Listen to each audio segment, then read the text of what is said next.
YouTube channel. आज हम लेकर आए हैं एक ऐसा कोरियन ड्रामा जो ग्लैमर नहीं बल्कि पैसा, पावर और पॉलिटिक्स का खतरनाक मिक्स है। ये है बीचेक्स जहाँ हाईलाइट स्कूल की सीक्रेट दोस्ती के पीछे छुपी दुश्मनी और क्लास डिफरेंस का सच सामने आता है। इस वीडियो में हम आपको ड्रामे को डिटेल में बताएंगे और अगर आप ऐसी वीडियो और देखना चाहते हैं तो चैनल को सब्सक्राइब करिए, बेल आइकन को दबाना मत भूलिएगा।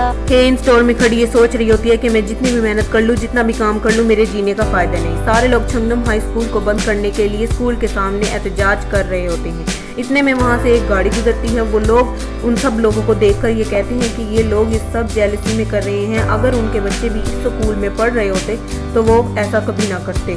ये कहकर वो दोनों उन पर हंसने लगते हैं। स्कूल में 3 लड़कियां जा रही होती हैं और वो ये बातें करती हुई जा रही होती हैं कि आज मेरे पास पहनने के लिए कुछ भी नहीं है। तो दूसरी लड़की भी यही जवाब देती है। लीजन रेस्टोरेंट में बैठी है और उसने पूरा रेस्टोरेंट बुक करवा रखा होता है। जब रेस्टोरेंट में लोग आते हैं तो वेटर उनको वापस भेज देता है ये कह कर के रेस्टोरेंट बुक है। वो ये कह कर चले जाते हैं कि खाली पड़ा हुआ है। फिर भी क्योंकजिन एंटर होता है कि कौन सी बाइक बाय करूँ। तो शॉप ओनर ने उसे ये कह कर ताना दिया कि तुम्हें पता है ये कितने की है। तो उसने तंजिया अंदाज में ये कहा कि 15,000 वॉन की ही तो है। तो ओनर शॉप ने उसे जवाब दिया कि आजकल स्टूडेंट के पास इतना पैसा होता ही कहाँ है। तो फिर उसने जवाब दिया कि मेरी माँ के क्रेडिट कार्ड से, जिसमें अनलिमिटेड पैसा है। ओनर हैरान रह गया। जॉनसन छत पर लीजन को गिफ्ट देता है तो लीजन गिफ्ट लेने से इनकार कर देती है। तो वो ये कहता है कि उसे फेंक दो। फिर वो हैरानी से उसे देख कर कहती है क्या। फिर वो उसे देखते ही रह जाती है और वो गिफ्ट को फेंक कर चला जाता है। बैक जीना स्कूल के वॉयलेंस कमेटी के सामने बैठी है। कमेटी उस पर बुली के एलिगेशन लगा रही है कि उसने बच्चों को बुली किया है, लेकिन वो ढीठ बनकर वॉयलेंस कमेटी की बातों को इग्नोर कर रही होती है। जब वो अपने वॉयलेंस कमेटी से बातें कर रही होती है तो इतने में सारे स्टूडेंट रूम में एंटर होते हैं। वो और अपने ऊपर उसका इल्ज़ाम लेने लगते हैं कि ये मैंने किया है। दूसरे स्टूडेंट भी यही कहते हैं।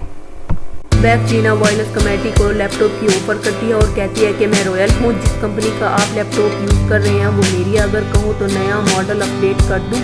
वो ये बोल्ड स्टेटमेंट सब बच्चों के सामने दे रही होती है और बच्चे ये सुनकर शौक में रह जाते हैं। बस में बैठकर हेन कमेंट्स पढ़ रही होती है। उसने स्कूल जाना होता है। वो टाइम पास के लिए मोबाइल चला रही होती है कि आजकल स्कूल में चल क्या रहा है। हेन स्कूल की बिल्डिंग में एंटर होती है तो वो कहती है कि काश मैं तुम सब जैसी होती। वो उन सब अमीरजादों को देखकर ये कह रही होती है। वो ऐसी ही अपने थॉट्स में बड़ी सारी बातें अपने आप से कर रही होती है। वो बस में जाने के लिए उठती है क्योंकि उसने आज ट्यूशन के लिए इंटरव्यू देने जाना होता है कि उसको कोई तो ट्यूटर रख लेगा। ये उसकी फेथ है जो उसे एक्सेप्ट करनी होगी। अगर आप ड्रामा कंटिन्यू करना चाहते हैं तो चैनल के साथ जुड़े रहिए और बीचेक्स सीरीज इंजॉय करें।